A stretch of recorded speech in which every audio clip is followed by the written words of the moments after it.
Middlekauff! Hey, hey! Echo's gone. Are you mixing on mic a lot there? No. I did after you mentioned it. Well, I decided to kill the echo for a little bit. Why? Yeah. Well, why do anything? We did get a text from a future employee that would probably like to mess around with that today. I saw it had come in. I was at the store, but we'll have to circle back, ping offline. Yeah, Slack that shit. So put it on Slack. We'll be on the Ham Slack page.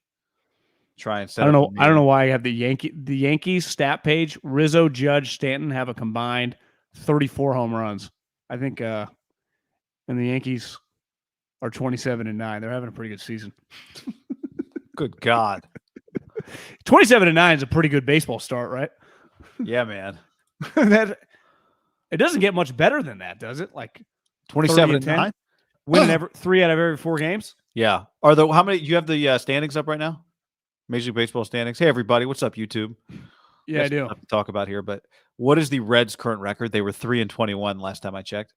The Reds they've battled back. They've gone 6-4 in their last 10, so now they're 10-26. Okay, so for example, they only have 4 less wins than the Red Sox. They've gotten a lot better after that stretch. All right, that's disappointing, but the Nationals only have 2 more wins than the Reds. Well, maybe they'll trade Juan Soto to the Giants. Yankees have the best record in baseball. I actually am probably gonna get. I was thinking about this yesterday. I haven't watched a ton of baseball, but I was thinking yesterday of just getting the MLB League Pass package, whatever they call it, just so I can have the Yankees games on at like 4:00 every day. That'll be my baseball watching. Well, I'm sure you watch this channel a lot. I'd argue that MLB Network is pretty good with Yankees and Mets. Like, there's a lot of Yankees and Mets content on. I know, but like yesterday or the day before, I wanted to watch the Yankees, and I just couldn't. Yeah, you can't. It's not a guarantee. So, anyway, John, better tweet today. Okay, let's play tweet head to head, a game that we've never invented and might never play again. But here we go. Tweet head to head. Ted Wynn, I know the perfect guy to fix the Raiders books. With did you ever finish the latest season of? Yeah, I'm gonna give. I don't know if it's a controversial take, but I thought it was just a solid season. It was not as good as what it was before.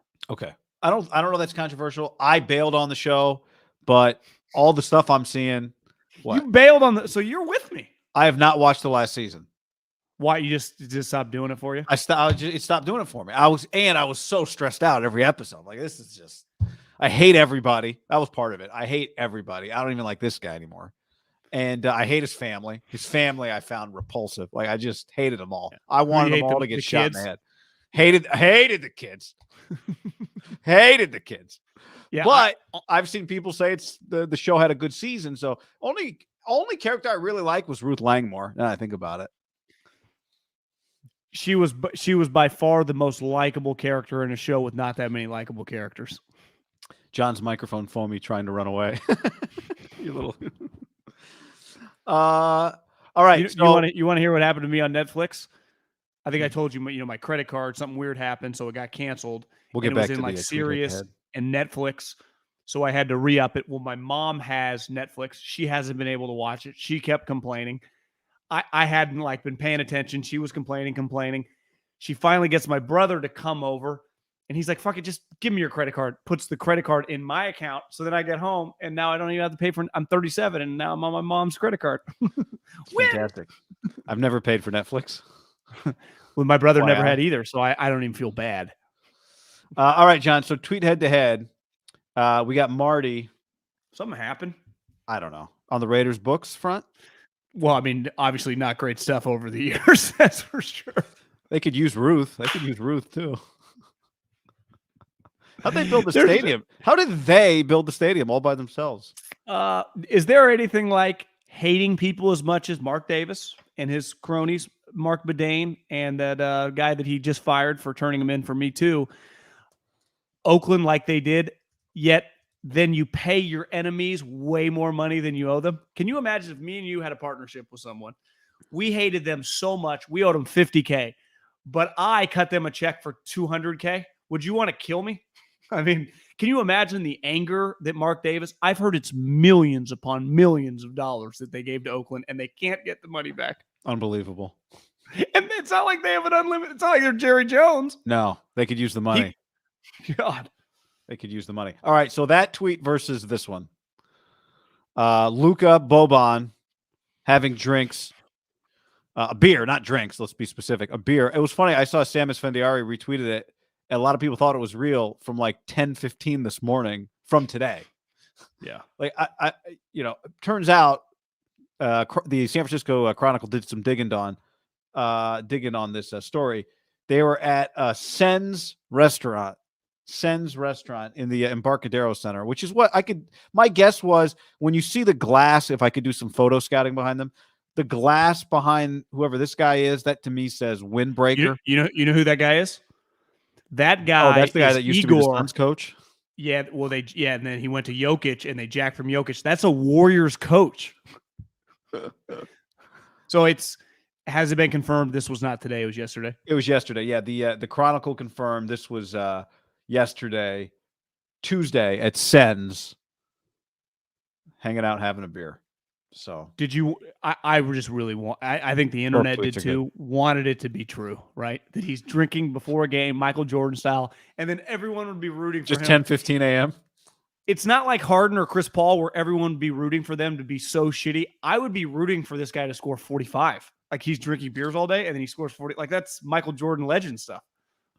The opposite of the flu game, self-inflicted flu game. I flipped. And maybe I knew it's this, a light but beer. at the time, it's a light beer. It looks like. Right? Yeah, it looks like a Coors. It looks like a Coors Light or something, doesn't it? Like that texture. Yeah, that's what it looks like to me. It doesn't. Yeah. It's not like a IPA. No. I was watching. Not watching, but it was just there wasn't anything on TV on was it Monday night? There was no sports, so I was flipping around. ESPN just kind of rode the hits. Not dumb. Last Dance on, so I was like, I'll watch 15 minutes of Last Dance. Michael is drunk in the Last Dance. The entire his eyes are bloodshot. He is intoxicated. He got intoxicated in his own documentary. Well, he's got whiskey right there the whole time, right? Well, yeah, but I don't think I just thought he was sipping. I don't think I quite realized he's toasted. He is toasted. Well, did you see the? It's probably hard for him to go down. He probably needs the alcohol to talk about all of these things, right? Yeah, probably. He probably doesn't love talking about it. You think because he misses it? I bet it activates all the real stress that he felt through the drama, through win or bust, everything. I just think he was probably stressed as a player. He clearly thrives on that stuff as a gambler and a golfer, but I bet the deep memories of it activated those feelings for him. He needed. Don't you think? You see what KD said to David Letterman about weed? No, they were tweeting at each other or something? No, I think he interviewed him for Letterman's Netflix show, and he asked him about do you smoke weed or whatever, and Kevin's like, yeah, I'm high right now.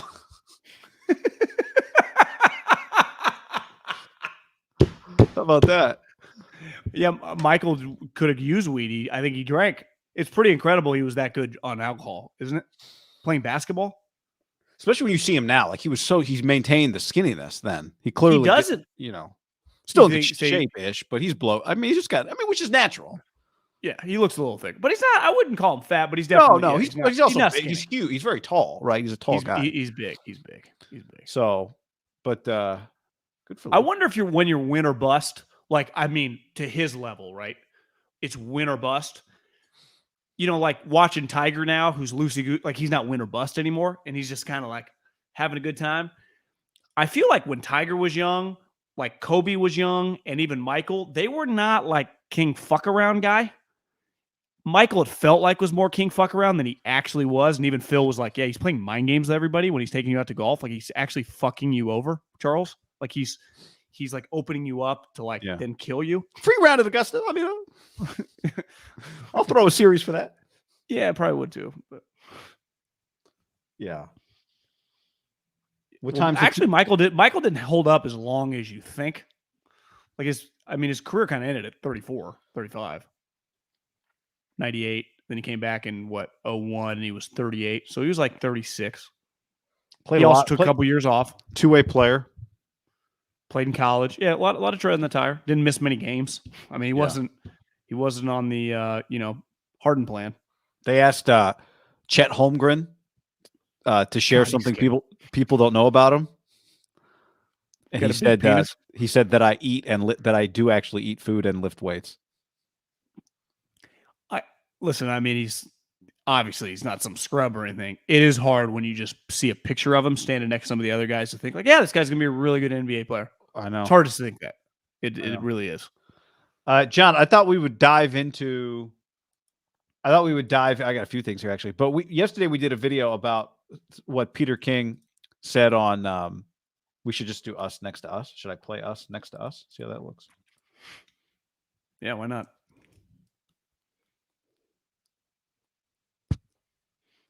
Not as fun as I thought. So Peter King on Cowherd, for those of you who might have missed it, unless somebody gives the Niners a decent offer, I will not be surprised if they do the same thing this year with one exception. That's keep Jimmy around, but make Trey the starter.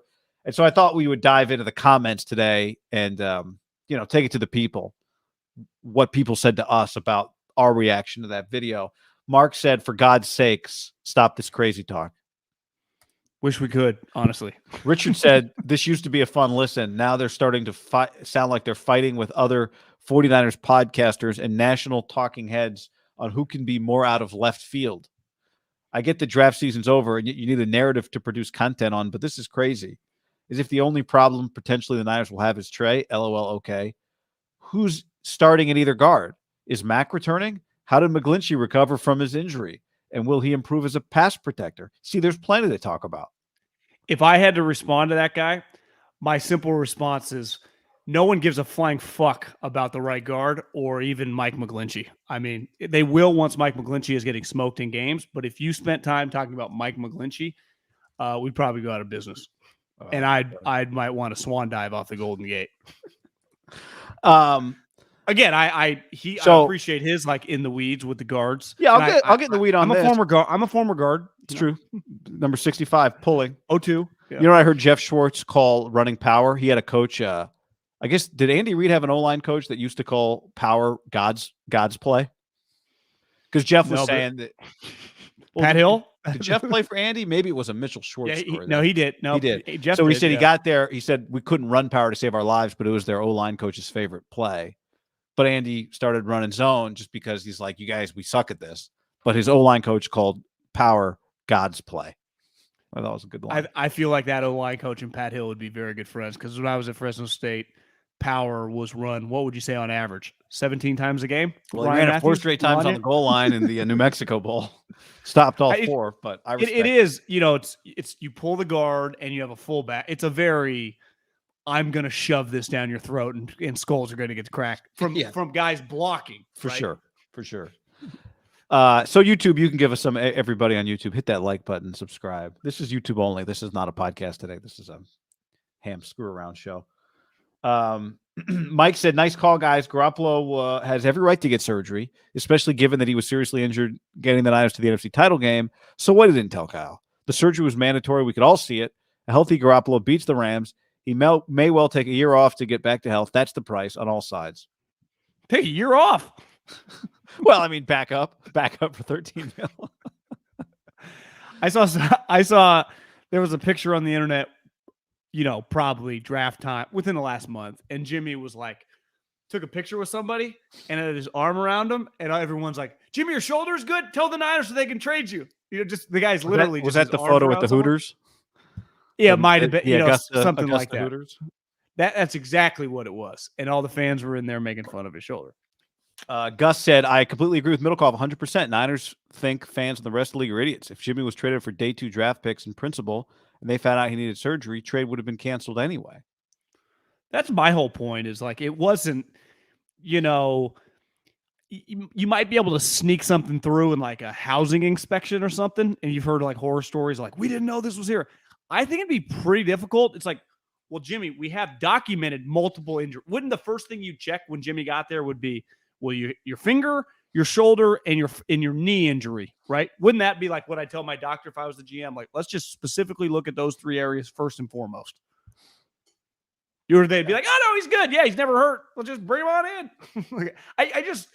I just push back against that notion that like the Niners were going to like pull a fast one. Was it the Padre GM that like sent some prospects and they all had like Tommy John and they didn't tell anybody? I think it was the Padres had that happen. Remember, the Giants had it happen where they sent a guy to the Twins. Bickford? Sam, no, not Phil Bickford. Sam Dyson, I think, and then it turned out he was hurt. God's Word in the Heavens said, God's Word in the Heavens, you should just start your own YouTube channel because you got 16 replies on this comment, so you're doing something right. That's actually a pretty good name for a podcast. God's Word in the Heavens? Yeah, it just feels like that would resonate with some people. So we should change it to this? God's Word in Well, the Heavens? I mean, we'd have to get like Olstein on or something. He's playing Yankee Stadium, I think. Jimmy has all the leverage. What are you guys talking about? We've already pissed him off. He said he wouldn't wish last year on anyone else. Everyone wanted him gone.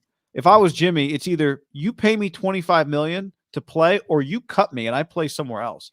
Well, you stick it out with Trey Lance, who by all accounts, I don't agree with this part, but okay, is just not ready to play.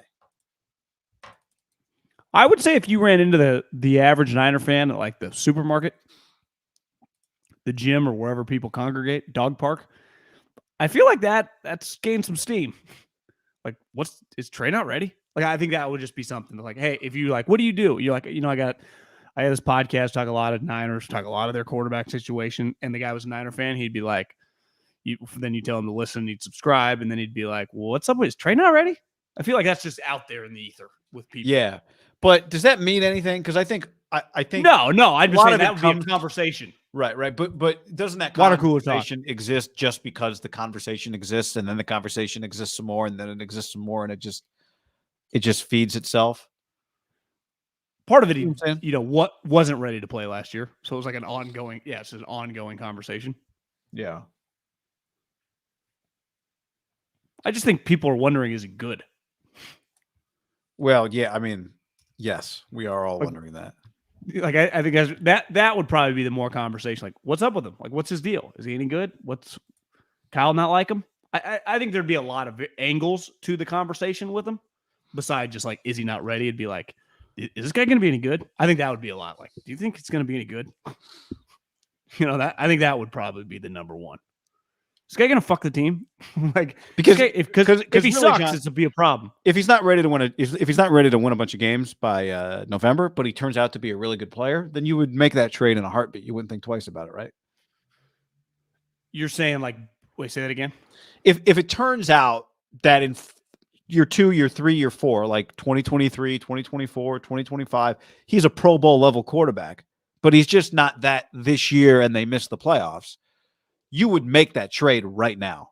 This is a developmental year, but he becomes a Pro Bowler in the next, like a real Pro Bowler, right? You would take but you'd admit it'd be an ugly year. I agree. My point being, though, which is to follow up on what you said, whether he's good is more important than whether he turns out to be good is more important than whether he's ready to win right now. Agreed. Jay Dust on the stream says, is that 2 buttons or 1? Is it 2 buttons or 1? 2. 2. Oh, ground beef. You can do this when you're tan. Well, I'm still a little wet right there. Looks good. Just feeling good, No, that's those like skate shirts are great. I've got one. Is it? I always thought RVCA was just RVCA, but then someone told me it's Ruka. Is how you say that?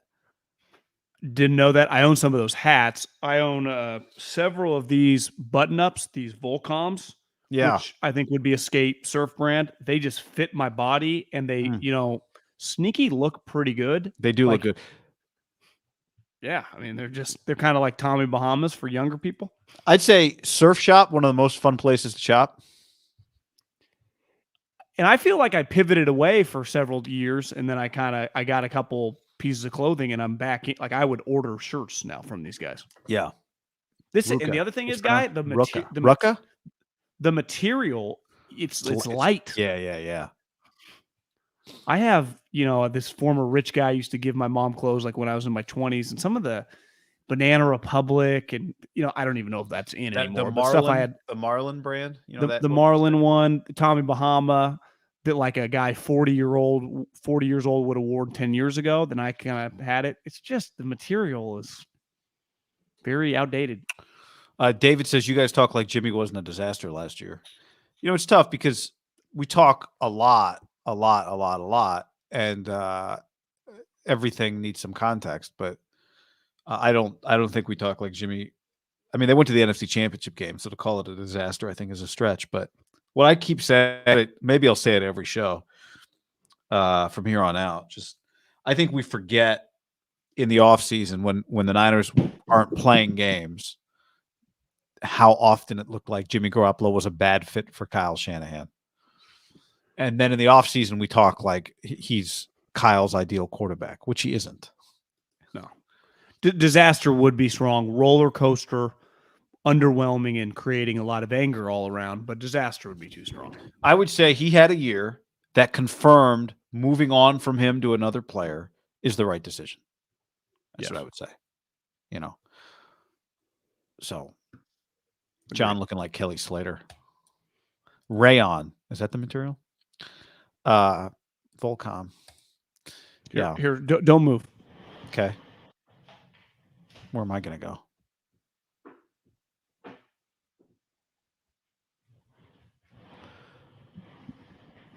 Oh, yeah. I like that. Yeah, throw that on. Well, I don't know if it matches. You can go backwards with it. You don't really need it. Head's tan. Is John a little blurry to you guys? Or am I blurry to you, John? No, it's my internet's acting a little weird right now. Oh.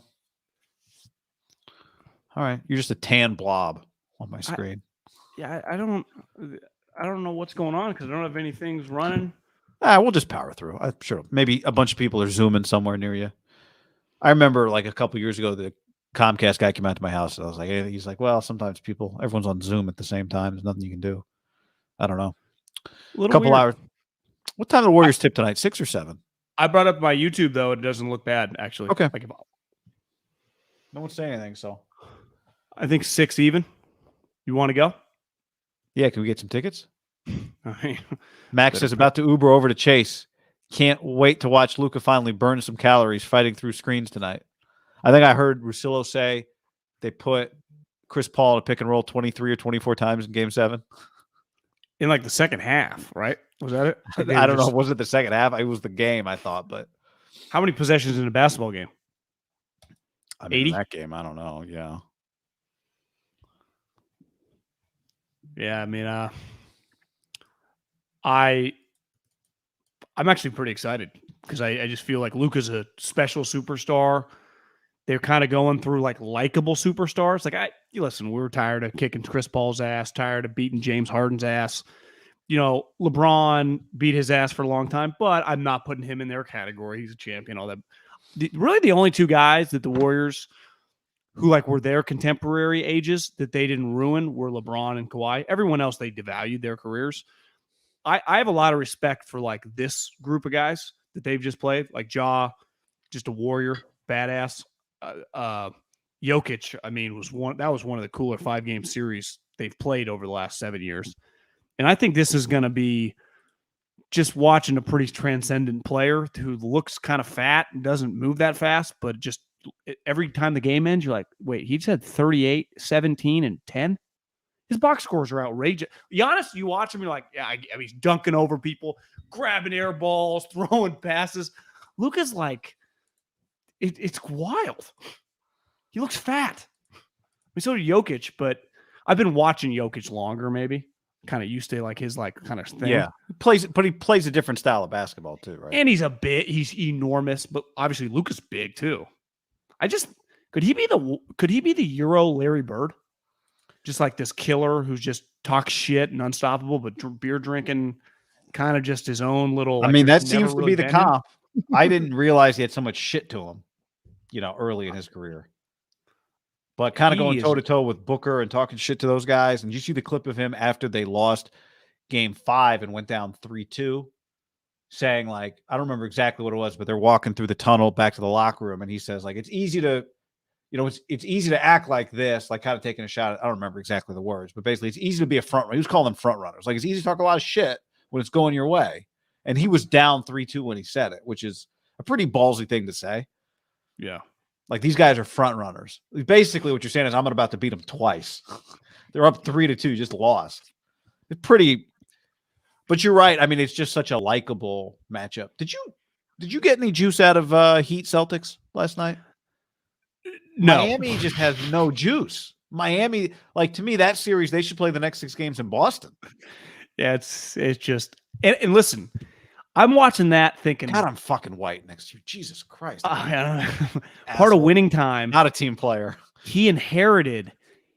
Now Jerry West, even when I was one of the greatest players ever, but he was still working for the team. He'd just been coaching the team. He inherited Jerry West and Pat Riley. Like, what? Like, that's who he just got inherited in his building. Like, they were just around. Yeah. Now, Jerry quit right when he got the team, and Pat was kind of floating, but they were still just there to be had. And then he had them, and they changed the guy's life. And Pat, okay, we're 40 years later, and Pat's building teams that are fucking people up. Talking shit. I mean, Spoelstra just carved out a nice little career for himself, didn't he? He created that guy. Think about that. Like Pat created that guy. Think of all the people Jerry created over the years. I mean, think of just buying a team or you could just say buy a business and those are your 2 top employees. I mean, except one of them's just the janitor. You got like 3 employees. It's just like, it's just none of them have any like executive experience. Jerry was the coach. It'd be like if we hired Derek Papa. No, yeah. I'm kidding. Yeah, Miami, it's just a shitty environment. Yeah, it's just they did the open. It was like Breen on the court or whoever, and there's like nobody behind him in the crowd. So weird. It'll be interesting tonight. Like, I mean, it's going to be a wealthy crowd. I think it'll be a good crowd, though. To me, even in their big games, Oracle is not Oracle. Chase is not Oracle, but it's better than what I saw from Miami last night. Yeah, part of it is Steph and Clay and Dre. Like there was such a play, like not that Jimmy's Tyler Hero, those guys, but part of it is like Steph and Clay. I think it helps too when you kind of have a villain kind of going toe to toe with you, talking a little shit. I think the Luka can get the crowd going. Don't you think?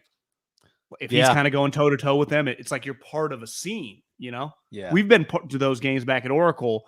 Obviously, it was a cheaper ticket, kind of a cooler crowd, but they played in just legendary games, right? Of just back when James was skinnier and could score, or Kevin, and it was just LeBron. It felt like, goddamn, this is going. It's just throwing heavyweights, throwing blows. That makes a great basketball game. It's not. If you're part of a blowout football game, if you're the home team, it can be pretty sweet when you just keep curb stomping them. In basketball, it's actually kind of gets boring. Like you actually would rather have a closer game, wouldn't you?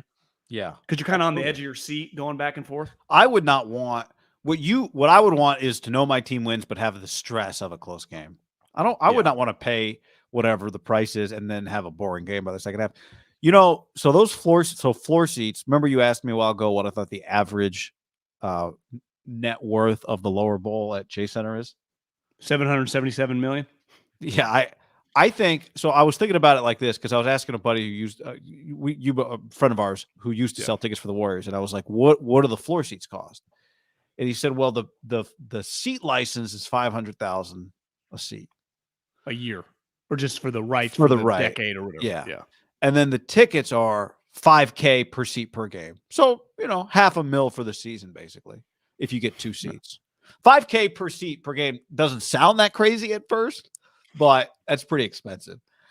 So I started thinking about it. Like if you're going to spend $500,000 for a seat license, yeah, you're right. 400. It's like $4,000. Yeah.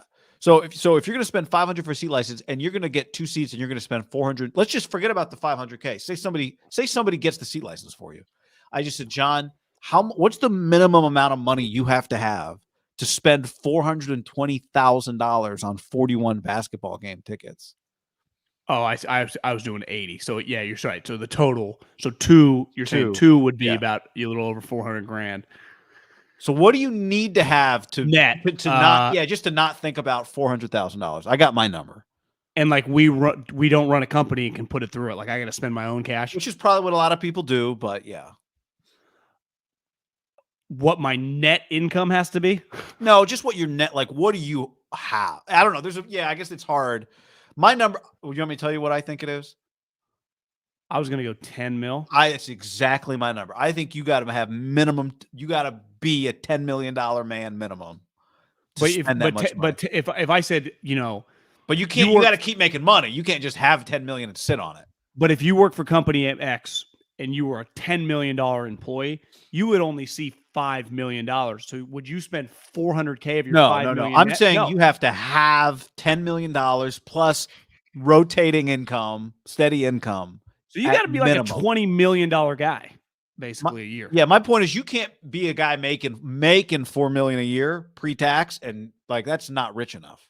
Spending 10% of your income on because your house would be a lot. No, to me, even if you're making 10, even if you're making, let's say 18 and you're bringing home 10, even then spending $420,000, I would guess nothing. I'd guess the average guy with 2 floor seats is well past. Yeah, from what I've heard, 10 million is about the bare minimum that people are worth when they start buying those. But I think it's low. So I think the numbers that we were talking about the other day I think it's that area is worth a lot. Keep an eye tonight. There's a guy. Would you imagine? I mean, then like we'd go around to like 4 or 5 teams. Like the Lakers would probably be outrageous wealth, right? Yeah. The Knicks would be outrageous wealth. I could see Philly being pretty up there, right? Then Chicago. I mean, I bet they're all pretty expensive. Like every market has a few extremely wealthy, like some major companies and very wealthy people that court seats are never cheap. Yeah. By the way, did you look at the lottery order? That lottery order would be so depressing to me if I were an NBA draft prospect in the top like 8. I'd refuse to go to. It's like I don't want to go play in any of these places. I would quit. Are you kidding me? It's just crazy that the Magic had Penny, Shaq, T-Mac, and still managed to be one of the most irrelevant franchises in American sports. I mean, their history with those 3 guys. Now Penny, but even T-Mac had some incredible years, and it's just like it never happened. They did get Dwight number 1. They got NBA Finals. And they made an NBA. But I'm just saying, right now today, they have a pretty rich history. Like they're not the Jag. Like they've got a pretty rich history. But I would say they are the Jags though in terms of their relevancy. Yeah, they're not relevant. I'm saying they have a rich history. I think their history is richer than the Jags, and they are irrelevant. Well, I know this. When 1994, 2 or 5, John Middlekauff in Davis, California, owned a pair of Orlando Magic shorts. Well, the Penny Hardaway jersey, the pinstripe blue, I think is the coolest. Is the number 1 jersey you can own. But they haven't really been cool in 20. That's a long time not been cool. I'm just saying they have some of the coolest moments, and it didn't last. Doesn't matter anymore. Would you go there though? No state income tax. You make a lot of money. But like no, but I mean, yeah, maybe you win, whatever. I'm just saying, like it's not. All these teams suck though. Yeah, I know. Kings got the 3rd pick or 4th pick or whichever 3rd. So 4th. I mean, Kuminga. Think about Kuminga. He's in the Western Conference. He'll play tonight in the Western Conference Finals. Yeah. Jalen Green's been on vacation for 3 months. Well, I mean, who knows? He might start. Well. I swear to God, I walk by Looney's dad all the time out here in Walnut Creek. I believe it. He's usually doing this slow jog, and I don't want to stop him, but I just always wanted to stop. Are you Mr. Looney? If you are, I appreciate your shit. Google him. He looks just like him. It's his fucking doppelganger, but he's 55. He's huge. Maybe, yeah. Last I talked to him, Kevon lived in Russian Hill. I mean, not last I talked to him. One time I interviewed him, and I asked him while we were bullshitting, where do you live? And he said, like, Russian Hill. Were they playing out here, though, by then? They had just moved to Chase. It was the first year of Chase. I do wonder if he had a place out here, which would make some sense. East Bay, Walnut Creek, maybe gives it to Pops. Hell, maybe buys Pops a little place out here. Yeah, can't buy a place in Russia. Dad might not want to live in the city. Might prefer living. I could see that. No, Oakland or Berkeley or Danville or something. Kevon Looney had 22 rebounds in the last game they played. 22. I know. I love that guy. Warriors minus 5.5. I kind of want to take the Mavericks. How about the latest? Did you see this video that David Lombardi posted from Drake? Speaking of dads, Drake Jackson's dad. Who's that? This is Drake Jackson working out. One scouting report I got on Drake Jackson, I think I told you, is that in league circles, right, as you scouted Drake, the word on the street was his father is very, very involved. Now, it's USC. He's your best player. He's around a lot. I don't know if Drake Jackson would be allowed to come to practice. And Senior dad, you mean? Yeah, the pops. But it's from what I've heard, he's a huge part of his life. Well, I remember which is a good thing, but I think there's that balance. Like once you get to the pros, if you're used to like being able to call the D-line coach, right, or the defensive coordinator, like D'Amico will probably be nice at first, but it's like, hey, bro, it's fucking Tuesday. We're playing the Rams. Better have 8 sacks. If you want to get the Bosa dad parking spot next to him, well, him and Bosa hey, together, him and Mr. Bosa could be fun. Yeah, I mean, Bosa's doing. I've heard him do an interview with Run Radio. Yeah, with Pop. Lombardi wrote it, and I remember Zerline had it. I remember when they drafted him, I looked at Zerline's draft report. And one of the stories on Drake Jackson was that when he was born, his dad wrote on the birth certificate, Drake Jackson, defensive end, 260 pounds, USC. And the nurses were like, yeah, you can't put all that on your birth certificate. I actually think, I wonder if that manifesting type stuff, I mean, every time I hear a story like that, it's like, it worked. So, I mean, his dad has been, I think his dad might, I don't know if this is it. I skimmed the article, admittedly. But recommend from what I saw, Dennis Ray 73. That's his dad's link right right there. But one of the I thought I read that like maybe his dad trained other guys. Maybe his dad's got a gym or something like that. That's what I'm saying. Guys. His dad's involved football wise, not like, yeah, I talk to my mom every day. It's one of those like we go out and we work together. It's like Earl. Oh. That was one of the stories though. When SC wanted him to like drop weight and change positions, his dad was like, "I don't think you should do that. Like it's bad for your career to do it." Now again, you got to take all this with a grain of salt. Like this is you make the legend grow, tell your own truth, but maybe it's true. They're linking him in the article. Yeah. So, but the dad claimed that when SC wanted him to lose a bunch of weight to change positions, his dad told him this is not good for your career, and Drake said, "I want to do what's best for the team." I'm not calling which he did it. He did what he was asked. He did. So you can't deny. Yeah. I'm a Drake Jackson fan. I just we're sculpting.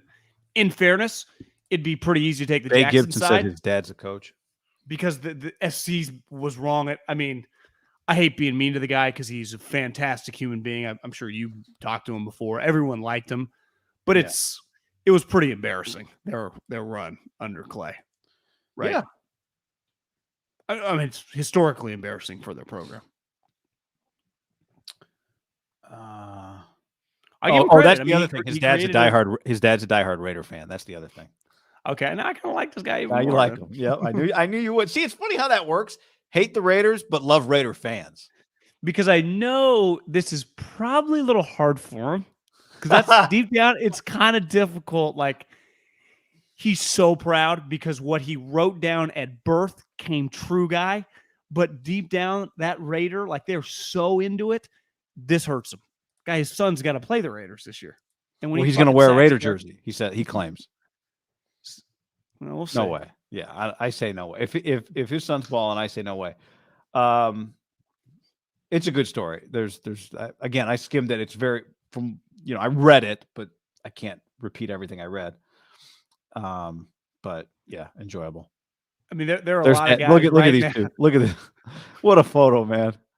His dad looks like he can play a little ball. His dad played some college football.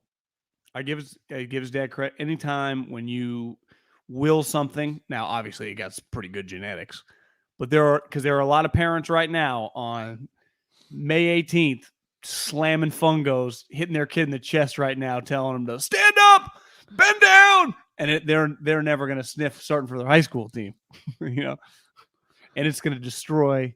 If you have to live vicariously through your kid's athletics when it's clear like he ain't an athlete, that has to be a tough little stretch as a parent. Like when you were really all into it and you realize like, God, my kid sucks. Make him the GM. Jan 1 will be very hard for me, I guess. I'll have 2 teams until that day, said Dennis. This is why I like him, because I know it hurts. But I in a good way, in a sports way.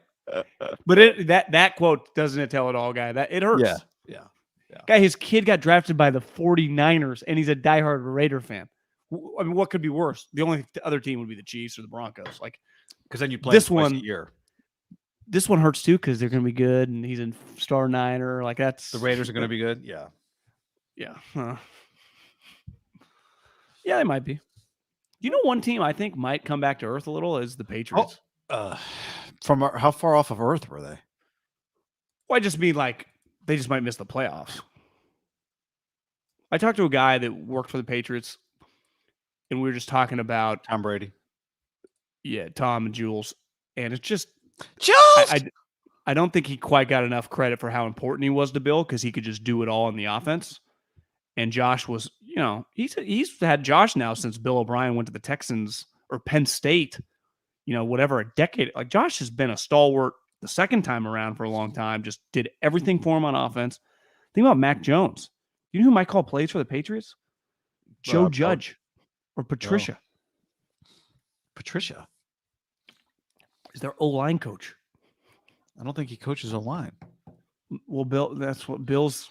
I've heard Bill not losing it, but he's like, he has no more bullets and all of his guys are gone. He doesn't have any new ones. So he had to go back to the well. I mean, New England, Pittsburgh were 6-7 last year in the AFC. You know, you'd have to think that Indianapolis finds its way back to the playoffs this year. I mean, shouldn't the Chargers be in the playoffs or the Broncos as well? One of those two teams? The Chargers, yes. I have higher expectations for the Chargers. I'm not overly optimistic about Denver, honestly. I would say if Denver is missing the playoffs. Someone who has said, I think Russ is going to have a bounce back year. I don't know. That was when he was in Seattle. I'd say if they're hovering around 500 and it feels like they're not going to make it, wouldn't that immediately be one of the bigger stories of the year? Like it's not going perfectly. Yeah. I don't think it's going to go perfectly for Denver. That's one of my off-season takes. I'd be in on that one. Why's that? I just would like to see Russ get a little weird. Oh, you know, because he's always sneaky complained, but he always had Pete to fall back on. I don't want to see Nate Hackett struggle, but he might just have to be the victim of your hope for Russell to struggle. Would you be if they won like 7 games? Nope. Could he be a one and doneer? Yep. Nope. Yep. That'd be quite the old list on Russell's resume, wouldn't it? It would. We would have to update the video of Russell never getting anybody hired, promoted. Never had. You know what I would? You know what I would be against? What if they had the same record, the two teams at the end of the year, like they were both 7 and Broncos 10? Raiders? No, Broncos Seattle. Oh. And Pete did it with like Drew Lock, and Russell's like, oh yeah, I wouldn't mind Pete, not revival, but just survival. I find him kind of annoying. Pete? A little bit, you know. I got no, but to me, like Pete, I don't have an animosity toward him. Pete at like 4-13 is no fun. You know, I feel like they're headed that way. Give me 7-10, Pete. Are the Raiders at 4-13 fun?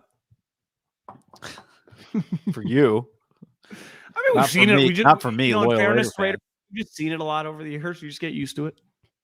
Feels like your record. Previously, well, not now. Okay, so you take out New England and Pittsburgh, you put in the Chargers and the Colts. I mean, Tennessee's not the 1 seed again. Maybe Buffalo. What was the Raiders? They were the 5? Yeah, Raiders were the 5. Tennessee, Kansas City, Buffalo, Cincinnati, top 4. Ravens are making the playoffs. I mean, Ravens went, yeah, they got everybody back. 3 teams. I think it's 3 generally. What about the Brownies? He admitted to making a girl cry. I did see that. He's getting suspended for more than 3 games.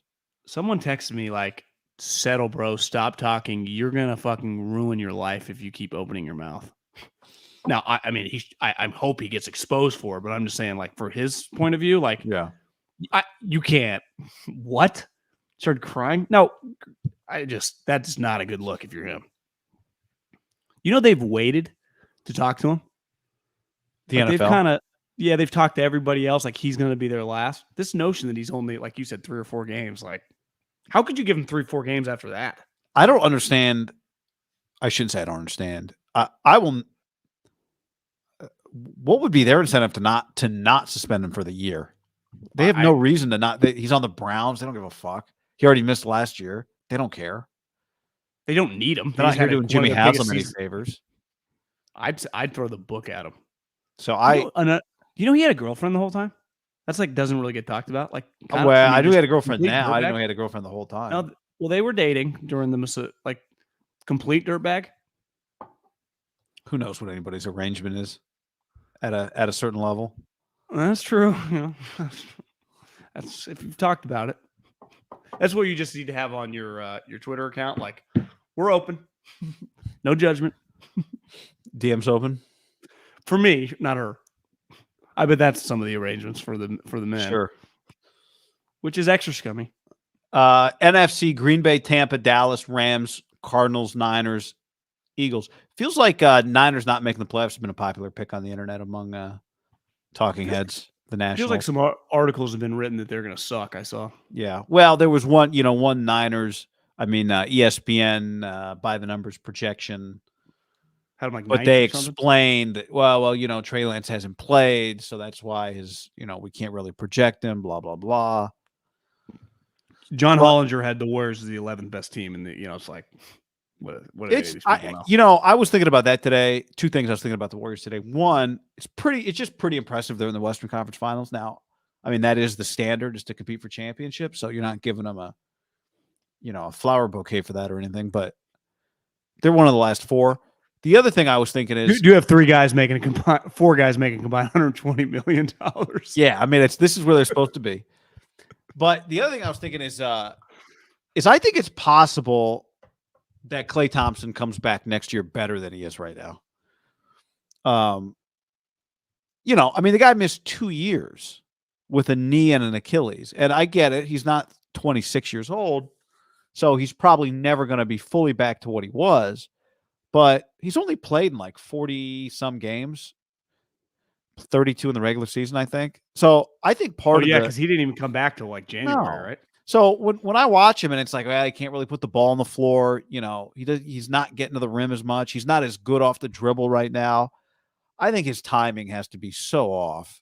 And we all know, like, the Achilles injury, historically, you're not that first year back, fully back. No. So I think it's likely that Klay next year is a better player than he is right now, even though he'll be a little older, but I think he'll be better. He's not that old. I mean, he's 32 years old. Yeah. I mean, and we're talking, like 7 months from now, right? When I even talk, it's like next year. It's like, well, October. Yeah. I was thinking this today. If they win 8 more games, is it their greatest championship? Well, it would be one. It's not icing on the cake because their goal, I mean, they still have these guys under contract for hundreds of millions of dollars.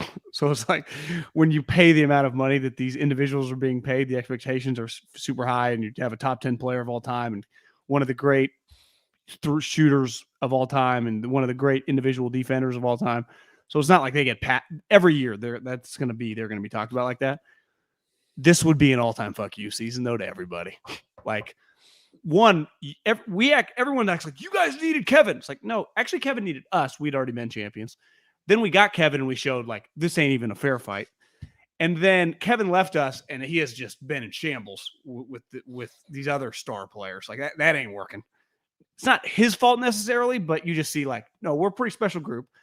Then this year, it's like we get all these random guys and it's like, what? They got this pool guy. You think ego? No, completely embrace them. They're all throwing water all over each other. They're all buddies. They got Kuminga. They welcome him in. They're the most welcoming group of champions ever. But most importantly, they're just winners. Like, again, Chris Paul can't get past the second round with a 65-win team. Harden, his career's over. I mean, it's just like these guys are going to win their 4th. Not icing on the cake, but I'd say it's close icing on the cake as an all-time fuck you championship. I think it validates their contracts. It would validate their, like, a lot of times you get that big. Can you win after you've been paid and then people already start talking about you being overpaid? You know what I mean? Like, they got all this money, and the last couple of years, a lot of the conversation around Draymond and Klay specifically has been about how much money they make, that there's no way they can possibly live up to their numbers. I get it on Draymond, just kind of a weird player. It's like you can argue him during the regular season. What were the Warriors supposed to do with Klay? Not give him $200 million after he tore his ACL? Like, What were their options? Like, let him hit free agency? Like, let him leave? No, Like, yeah. But I'm just saying, here we are. No, like, I get you. And even Draymond, like, I know, and I heard Russillo say a lot of people, it's right. Like, he's offensively, but and I know he turns the ball over a time. There are a lot of, but he is a win. Like you said, he's a winner. And if they were to win the championship, he'd have some big three. He would just have some massive games. He'd have some huge games. I think before the game, I'm going to go on a little run, and I think about when I'm running. You know when Draymond gets the ball and he like takes off and his knees go high? He is sometimes I go on a run and I do that. Draymond is so fast. How about when he gets the ball and just... That's what I mean. I was thinking about the other day watching the game. Like, I think one of the underrated parts of Draymond Green is how fast he is. Now, too fast. Right, the ball's going all over the place. He's lead passing and trying to. But he can dribble and pass. He is so freaking fast. He is. That's why he played tight end at Michigan State. Did he play tight end? Michigan State spring game? Yeah. You know. Yeah. I wish the Rockets were still around so the Warriors could beat them. I won't get that much joy in beating these guys. Like my dad, I'll never forget being a kid. Like Jason Kidd. I remember being like 10. My dad was a huge basketball fan and just like, this kid is like a pro playing in high school. And people would like go see him. I think his team, remember, because Arco had the state championships for like 30 years. Yeah. And Jason, would be like, I was thinking about this the other day. He's probably in my lifetime. I know when we were in high school, like DeMarcus Nelson was a big time player going to Duke, but I don't think he was close to being as good as he obviously wasn't. But like, Jason Kidd was probably the LeBron of Northern California in like the last 40 years. Like everyone's like, this guy's an NBA player right now in high school. Then he went to Cal and was like, is this guy the best player in the country? And he went to the pros like, is this guy immediately an all-star? And then 30 years later, it's like, this guy's one of the greatest players of all time. Who doesn't really get talked about like that, Maybe because he wasn't as flashy. Because like Gary Payton, for example, I'd say Jason's a better player than Gary Payton. But Gary Payton's more famous, don't you think? Yeah, I mean, I think the thing for Jason might be John Stockton too. Like, how many big games did Jason Kidd play in? I mean, he went to multiple NBA Finals against Shaq. He won one with Dirk. Oh yeah, I guess I forgot about his Nets time. So yeah, remember him, Vince? They were pretty good. Richard Jefferson, Keith Van Horn, him throwing oops. Kenyon. I guess he was old with the Mavs at the end, but isn't he like a 15-time All-Star? 1, 2, 3, 4, 5, 6, 7, 8, 9, 10, 11, 12. Not as many as you would think for a guy that played from the age of 21 to the age of 39. One thing, though, he does have is he's a 11-time all-defensive team guy. 5-time first. Made himself a good three-point shooter at the end. Remember that? Yeah, I mean, he's rookie of the year. I mean, he's just an all-time great player. Did you see the quotes of him and J. Kidd, him and Steve Kerr back and forth? Were they talking? Well, Steve Kerr they asked him about Jason Kidd, and he was like, Jason's one of the all-time greats, just was very complimentary. And they asked Jason about Steve. He's like, I remember Steve Kerr. He had Michael Jordan. Just being funny. Just like his best skill was just being on Michael's team was the joke. I don't think Steve would deny you. No, Steve, that's the beauty of it is Steve wouldn't care. No. He knows it. Steve's like, yeah, I've won 17 championships. My life's been pretty good. Well, what does Steve have to be offended by? I got more rings than everyone not named Bill Russell, so I don't know. I got more rings than Michael, right? I mean, because he got 3 with Michael. Does he have 2 with the Spurs? He's got 3 with the Warriors. I mean, how many rings Steve have? Like 10? 9? He's got a lot. Yeah. Does he have more than Robert Horry? He won 2 with the Spurs or 1? I don't remember. He's got 3 with the Warriors, right? So he's a 5-time NBA champion as a player. He has 8. He has 8. 8 rings. 8 rings. He should write a book. 8 rings. And he's lost in 2 NBA finals. He's been to a lot of NBA finals, guy.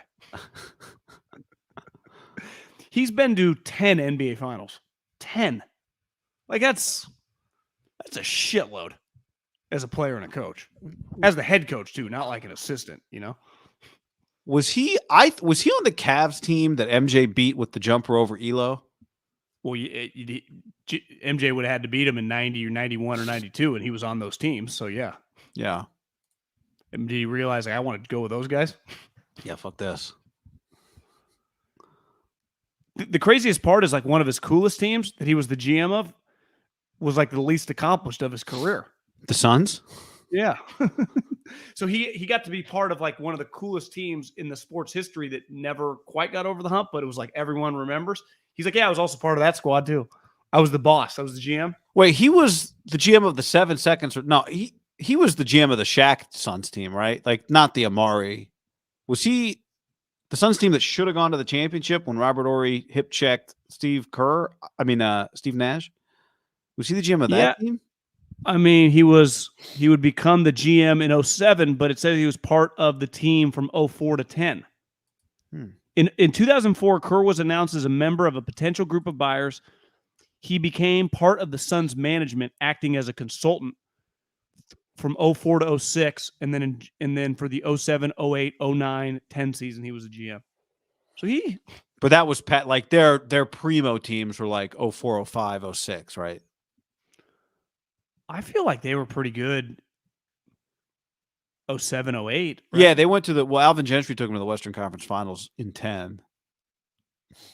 You're saying like the elite of the elite. I'm saying the team that should have won the championship with Steve Nash. When was Nash winning MVPs? 05, 06? Yeah, I think it was those years. You're right. He wasn't the GM of those. Not quite as cool. That's probably the one knock on his resume. Came 2 years too late. Nash won the MVP in 05, 06. So, yeah, he just was there being buddies with him. Think about who is like in his Rolodex. Like he's like legitimately friends with like Tim Duncan, David Robinson, Steve Nash, Michael Jordan, Scottie Pippen, Phil Jackson. Like that's his basketball crew. Steph Curry, Draymond Green, Klay Thompson, Jerry West. Like that's just like the group that he rolls with in the basketball world. It's like, who do you roll with? It's like, oh, I worked this 1 year for Joe Judge. I'm out of the league. Like, so, some people you just get your one shot. I was with someone this weekend who had a girlfriend who was with this guy who she kept saying he's a coach at Alabama. We finally got his name. He is not a coach at Alabama. He was a coach. He's working in Alabama because he's coaching for the USFL and, one of the teams in the USFL. And I kind of went to his bio. He had bounced around like some little schools and stuff. And she's like, do you think this guy's going to make it? And I'm like, well, he's just one right guy away from if he gets, Sean McDermott hires him, who knows? His career, he may never look back. But if he just goes to the wrong place, he'll just be fucked, Yeah. Steve Kerr's career started for Lute Olson. I mean, he's led one of the great basketball lives in the history of basketball lives. Without question. For a non like top 10 player. And he played for Popovich and Phil Jackson. I mean, everyone knows this, so I don't want to. Did you see the article in The Athletic about the butterfly effect of Clay Helton's firing? No. Pretty good read. So, I mean, well, all the graphic is better than the read is. No, the graphic is what I want to show you because it affected about 250 people changed jobs because of that firing, and so they put together like this grid of all the guys. Let me see if I can find it real quick. Someone, I think this guy misinterpreted me in the chat. Huh.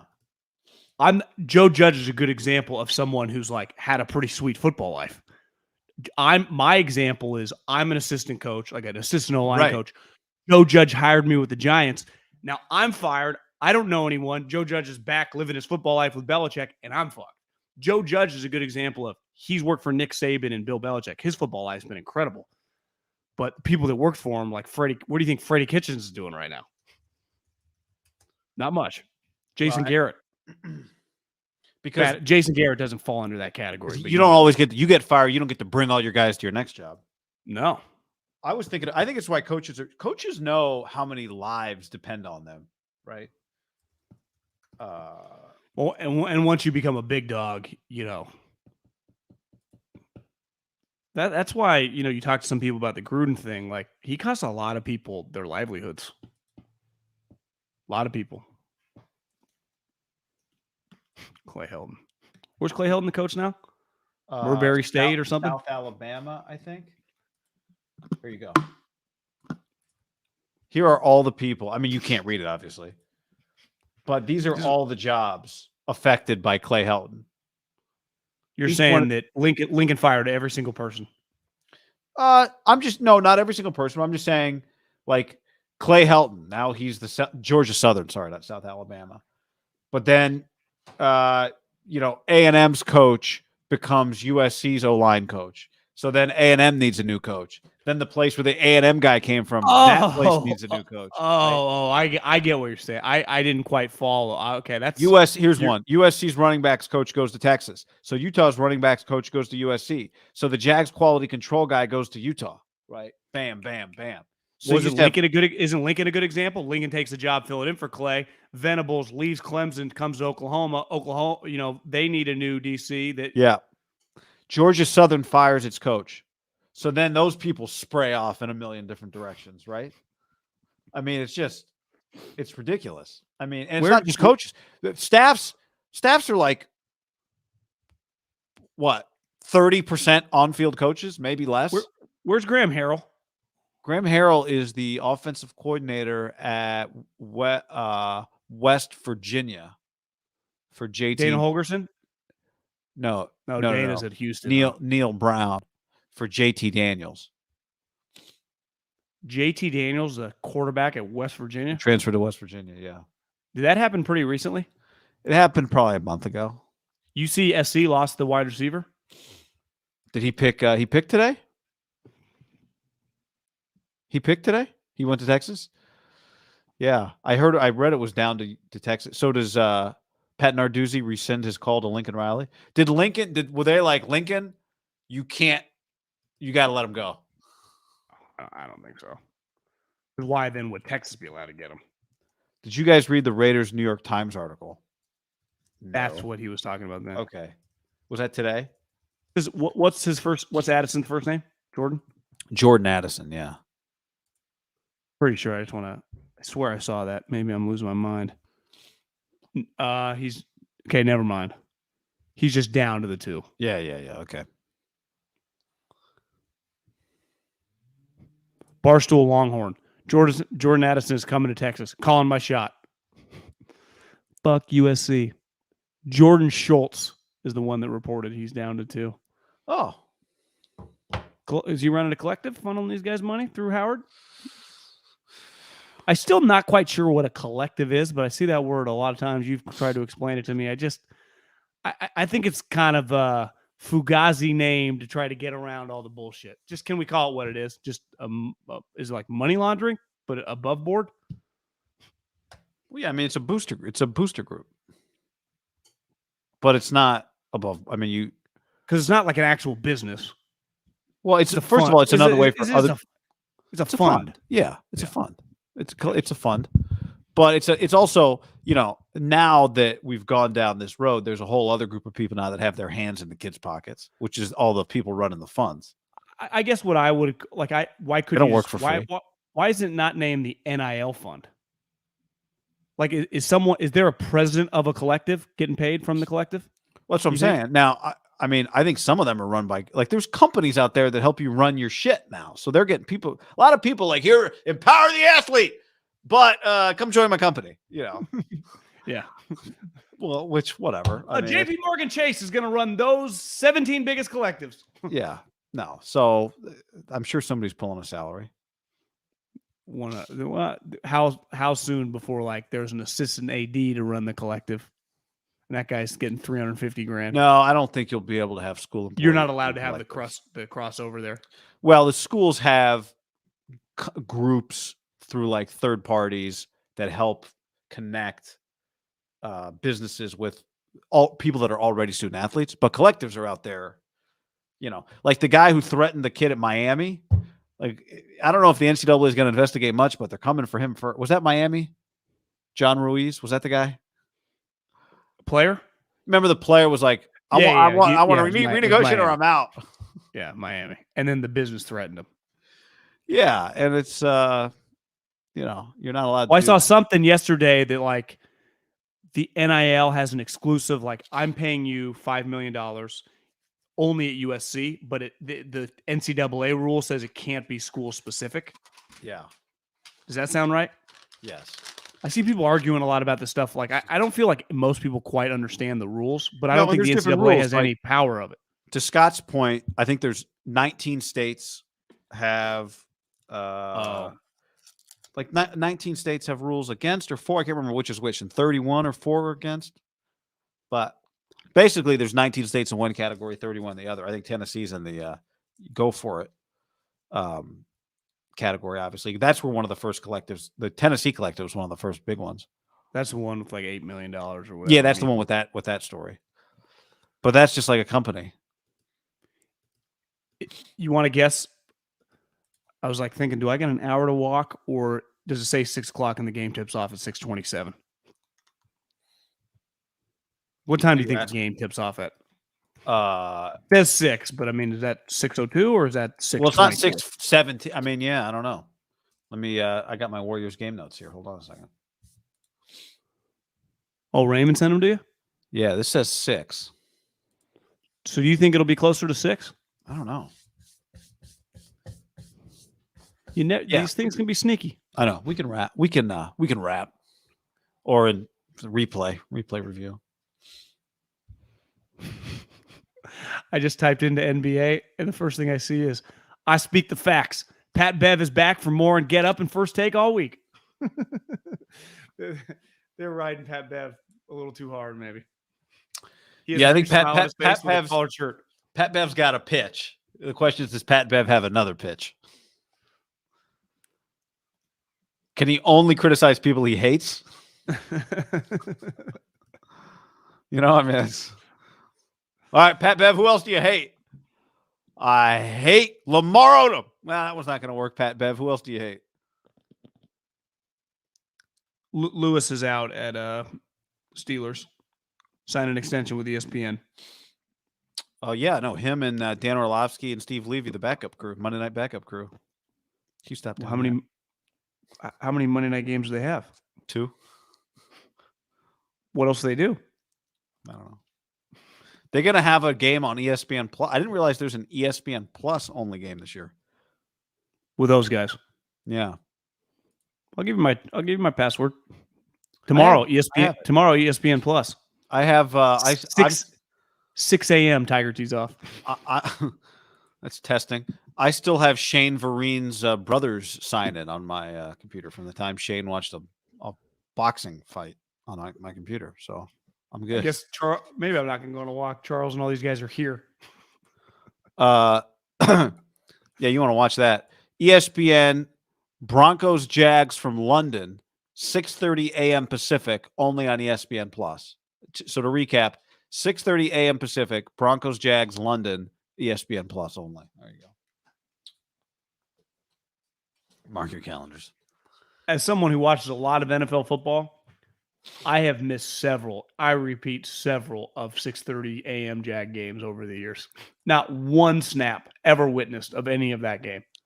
Because remember, there was a game this year that was like legendary. Flores fucked it up. Wasn't there something he tried to kick a field goal? You remember something like that? Flores did something weird. It was Miami. I think it was Miami Jags. When will the NFL have a game in space? In space? Outer space. All right. Good hang, everybody. Back with the podcast on Thursday. Thanks for hanging with us. Adios, pelota.